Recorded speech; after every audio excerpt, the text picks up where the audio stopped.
you have ever traveled in a plane or helicopter above our vast forested areas of British Columbia, you have probably noticed many straight, narrow corridors cut into the forest that run for many miles across the landscape for no obvious purpose. The oil and gas industry builds these corridors, which allows them to map oil and gas reservoirs deep underground using seismic pulses. This project was developed by the West Moberly-DWB Limited Partnership. West Moberly First Nations is a unified and self-sustaining community in the northeast of British Columbia. We're in control of our own future. Our study area was the Nachii Adaage study area.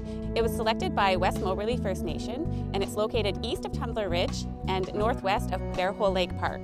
We are a Treaty 8 First Nation with treaty rights. Our mission in lands management is that as keepers of the lands, we must ensure that our inherent Aboriginal and treaty rights are understood, honored, protected, and exercised in accordance with our traditions and practices.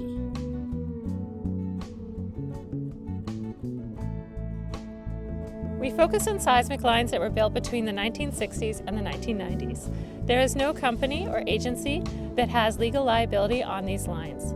They were built by stumping and removing all surface soil, which leaves them non-vegetated and potentially needing rehabilitation. This project is important to us as the area provides foraging and hunting opportunities that are part of our tradition and treaty rights. Healing the land lease allows us to exercise our traditions and practices.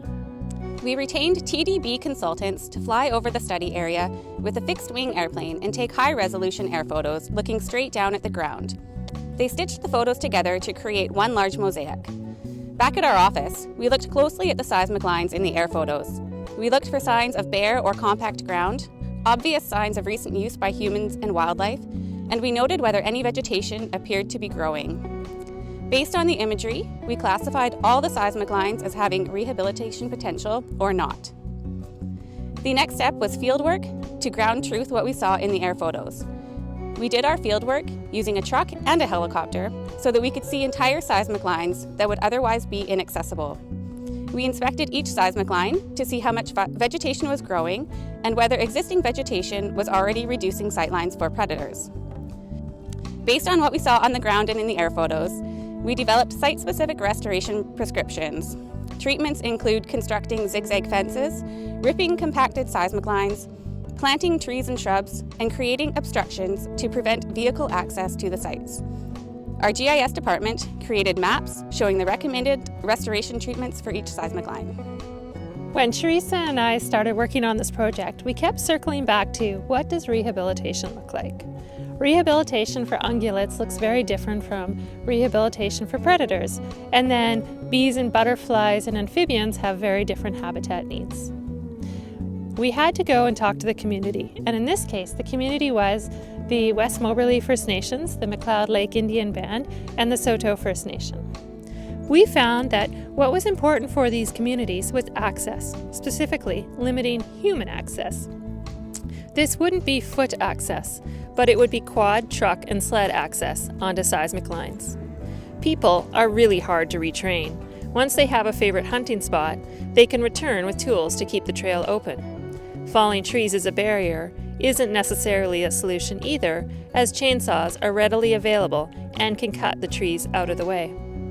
The McLeod Lake Indian Band gave us some really functional treatment options to remove access that they've been using with success. Staking willow, alder, dogwood, or cottonwood stubs at high density, leaving 5 to 10 centimeters above ground, keeps tires off the trail. As they root, they become very difficult to remove. Most of the seismic lines assessed in this project are revegetated and are functioning as wildlife habitat once again. In fact, after assessing just over 60 of the seismic lines, only 11 of these were considered for rehabilitation prescriptions, a testament to nature's ability to rejuvenate itself over time.